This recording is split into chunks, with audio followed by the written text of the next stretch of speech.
When Jesus was just getting started in the ministry, he went to a synagogue in the little fishing village of Capernaum, where they were good enough to let him preach. They were glad that they did, because he was like no other preacher they had ever heard. He didn't spend all his time quoting from the commentaries or telling them what other people had said about the Bible. He just told it like it was. And what it was good. You got the feeling when he said something that it was God's own truth and not just his or anybody else's opinion. When he finished, they looked at each other and said, "Have you ever heard such a thing? Have you ever heard preaching like that? This man preaches with authority, and not like some of the scribes who are always telling us how things used to be. This man tells it like it is." While they were still bragging on him, the door swung open, and a man with an unclean spirit barged into the room. His eyes were wild. His body was twitching and trembling. There were flecks of foam around his mouth. He made his way to the front of the synagogue and pointed his finger at Jesus and said, "What have you to do with us, Jesus of Nazareth? Have you come to destroy us? I know who you are, the Holy One of God." But Jesus would have none of it. Like a man calling down a dog, he said, "Be quiet and come out of him." And immediately the man went into spasms, his arms and legs jerking violently, his eyes rolling back in his head. And then with a sudden surprised gasp, as if someone had just punched him in the stomach, he doubled over and crumpled to the floor. You could have heard a prayer shawl drop. But then a woman came out of the crowd, pushed her way forward, and dropped to her knees beside the man. She cradled his head in her lap, wiped the foam from his mouth with the hem of her skirt. "Samuel," she whispered. "Samuel?" And then his eyes fluttered open, and he looked up at her as if she were vaguely familiar, as if they had met somewhere years before. "Mother?" he said. "Mother?"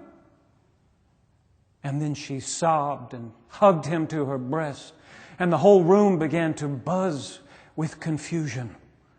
What is this, the people wondered? A new teaching with authority.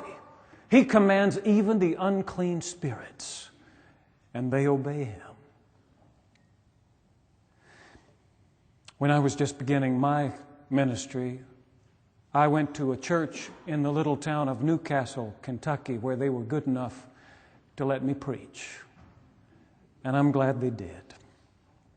On my first visit, the search committee showed me a pictorial directory. And I pointed to a woman's picture on the first page. "Who's that?" I asked. "Oh," they said, embarrassed, "you don't have to worry about her. She doesn't come here anymore." But then they told me the story about how this woman had been diagnosed with paranoid schizophrenia. How she used to come to church all the time, and when she did, she brought a big purse with a gun inside. "Don't have to worry about her anymore," they said. "She doesn't come here anymore." So you can imagine how surprised I was on that first Sunday to see her sitting on the second pew with a great big purse on her lap. And as I preached, she would occasionally thrust her hand down inside the purse and pull out, a bottle of pills or a tissue. But every time she did, I could see the headlines in the next day's newspaper. "Baptist minister shot dead during first sermon." "Woman claims, I didn't care for his exegesis." But she didn't shoot me dead. After that first nerve-wracking encounter, I got to know and came to love Helen. She was paranoid. She used to call me from time to time, complaining that somebody had broken into her apartment and stolen everything she owned. I would drive down there to see what was going on, and when I came in, she would say, do you see? Do you see what I mean? This stack of towels that used to be over here, now it's over here. Somebody moved them.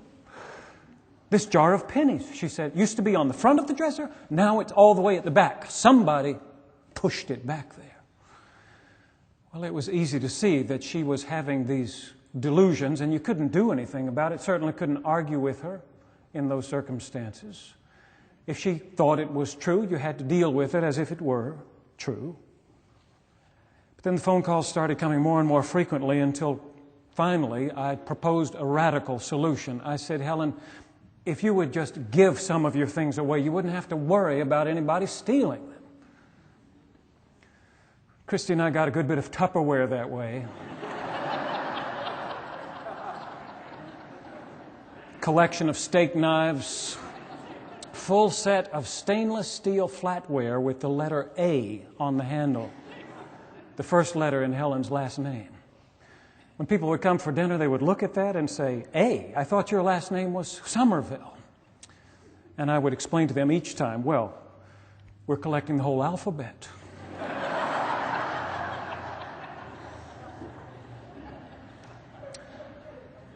If the truth be told, there were plenty of people at Newcastle Baptist Church who wished that Helen would just go away again.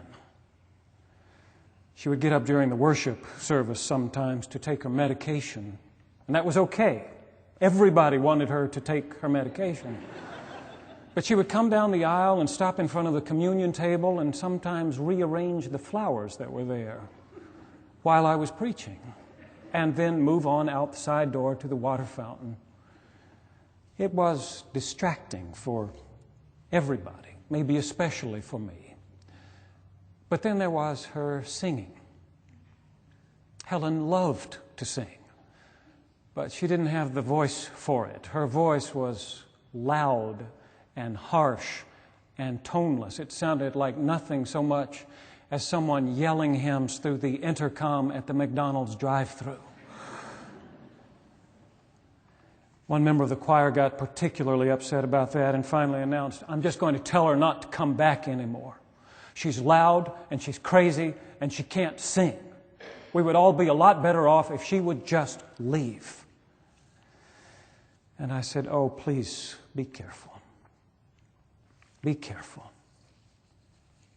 There's a person in there. See, I knew some things about Helen that not everybody knew.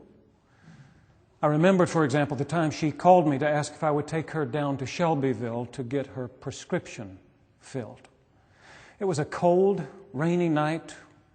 Shelbyville was a half hour away on a twisty, two-lane road. I didn't want to take her. But she said she needed her medication, and I knew perhaps better than anyone how much she needed her medication. And so I said, I'll be right over. When I got there, she came out, got in the car, cussing and complaining about her no-count neighbors there at the housing project and how mean they had been to her. And this is the way it was all the way to Shelbyville, so that when we got there, I was ready to change the subject. She went in, got her medication, came back out again, got in the car, started in on this same line of complaining, and I said, let's sing. Jumped right into Amazing Grace. I was on the third stanza before she joined me, but when she did, she joined me with gusto. We sang that one, and then the Old Rugged Cross, and Power in the Blood, and Shall We Gather at the River, and then she looked over at me with a grin. She said, do you know that song called When I Take My Vacation in Heaven?